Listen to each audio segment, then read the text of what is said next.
প্রথম কয়েকদিন যখন দিনের লাইনে ছিল তখন মোটামুটি একটু ভালো ছিল।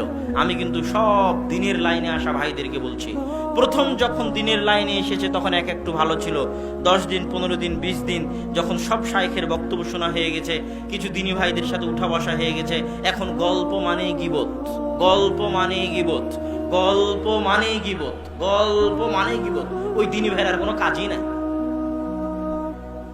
আপনি কি আমার উপর রাগ করছেন? আমি কি কথা ভুল বলছি? এটা বাস্তবতা। আজকে যারা সেকুলার যুবক আছে তারা যেমন, আমি তাদের ক্ষেত্রে বলেছি যে এরা Facebook, YouTube, Twitter, free fire, PUBG game এগুলোর নেশায় মত্ত হয়ে নিজের প্রোডাক্টিভিটিকে নষ্ট করে দিয়ে অচল, অকেজো, অপদার্থ ডাস্টবিনে ফেলার যোগ্য পরিণত হয়েছে।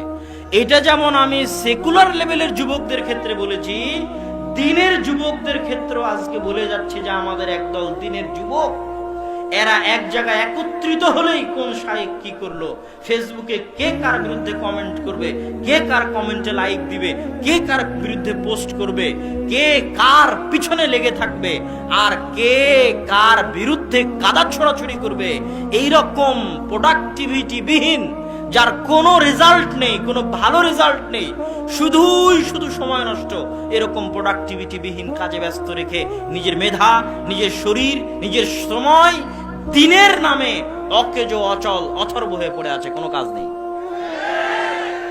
অথচ তারা দিনের নামে করতেছে। খুবই ভয়ঙ্কর অবস্থা। আপনি এই জায়গায় কিভাবে প্রোডাক্টিভ হয়েছে এটা কাজে লাগাতে পারতেন? আমি আমার বক্তব্যে বলেছি এরকম একটা সম্মেলন আয়োজন করা সহজ। যুবক এরকম একটা সম্মেলন আয়োজন করা সহজ, এরকম একটা মিছিলের আয়োজন করা সহজ, এরকম একটা সমাবেশের আয়োজন করা সহজ, লিল্লাহে তাকবীর দিয়ে 10টা মানুষকে নিজের পিছনে নিয়ে যাওয়া সহজ, 10টা মানুষ মিলে আরেকজনের গীবত করা, আরেকজনের বিরুদ্ধে লেখালেখি করা সহজ, কিন্তু সূরা ফাতিহা শুদ্ধ করে পড়ার চেষ্টা করা কঠিন, পবিত্র কোরআন শিখার চেষ্টা করা কঠিন, মসজিদে মক্তব চালু রাখা কঠিন, মসজিদে লাইব্রেরি প্রতিষ্ঠা করা কঠিন, মসজিদে প্রত্যেক সপ্তাহে সাপ্তাহিক দার্স চালু রাখা কঠিন, মসজিদে প্রত্যেক মাসে মাসিক দার্স চালু রাখা কঠিন, কোরআন শিখার চেষ্টা করা, তার উপর নিজেকে ধরে রাখা, আরবি শিখার চেষ্টা করা, তার উপর নিজেকে ধরে রাখা কঠিন। কিন্তু এই কঠিন কাজগুলো বাংলাদেশের মানুষ করতে চায় না। বাংলাদেশের মানুষের কাছে আবেগ চায় আগে, এবং সে আবেগকে প্রাধান্য দিয়ে তারা চলে। তাহলে প্রোডাক্টিভ ওয়েতে কাজ করা মানে কি? দুইজন মিলে যখন একত্রিত হবে তখন গল্প করবে, আজ সোমবার, আজ কি আপনি সিয়াম আছেন? তখন বলবে ভাই ভুলে গেছিলাম, আপনি তো সিয়াম আছেন। হ্যাঁ আমি তো সিয়াম আছি, তাহলে আগামী সপ্তাহ থেকে আমিও সিয়াম থাকবো। দুইজন মিলে একত্রিত হলে জিজ্ঞেস করবে আজকে কোন আয়াতটা পড়েছেন, কোন সূরাটা পড়েছেন? আমি তো আজকে সূরা রহমান পড়ছিলাম, এই আয়াতের অর্থটা বুঝতে পারিনি, অমুক তাফসিরে দেখেছি, তাও ক্লিয়ার হয়নি, আপনি কি এই বিষয়ে কিছু বলতে পারবেন? তখন আরেকজন বলবে হ্যাঁ এটা তো আমি অমুক শাইখের বক্তব্য শুনেছিলাম, উনি এটার এই ব্যাখ্যা দিয়েছে। কথা কি আমার বুঝতে পারছেন?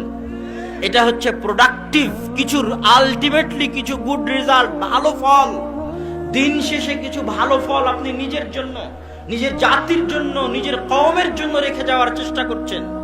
মসজিদের সাথে লেগে থাকেন, মসজিদ আবাদ করার চেষ্টা করেন, মসজিদে মক্তব চালু রাখার চেষ্টা করেন, সাপ্তাহিক দার্স চালু রাখার চেষ্টা করেন। এগুলো হচ্ছে ফলদায়ক কাজ, পরিশ্রম চাই, আর এই কাজগুলো একমাত্র যুবক সমাজই করতে পারবে। যুবক সমাজ বছরে একবার একটা প্রোগ্রাম আয়োজন করে যদি মনে করে তার দায়িত্ব শেষ, তাহলে হবে না। আমাদেরকে পজিটিভ ওয়েতে গঠনমূলক ভাবে দাওয়াতি কাজ করতে হবে, তার দিক নির্দেশনা আমি আপনাদেরকে দেওয়ার চেষ্টা করছি। সম্মানিত উপস্থিতি, দাওয়াতি কাজের ক্ষেত্রে আমাদের মোটিভ, আমাদের লক্ষ্য এবং উদ্দেশ্য হতে হবে নবীওয়ালা লক্ষ্য উদ্দেশ্য, নবীদের চাল চলন, নবীদের আচার ব্যবহার, নবীদের দাওয়াতি নীতির যে গতি, যে সিস্টেম, যে পদ্ধতি, তাদের যে নিয়ত, তাদের যে ইচ্ছা, সেই রাস্তায় আমাদেরকে চলতে হবে।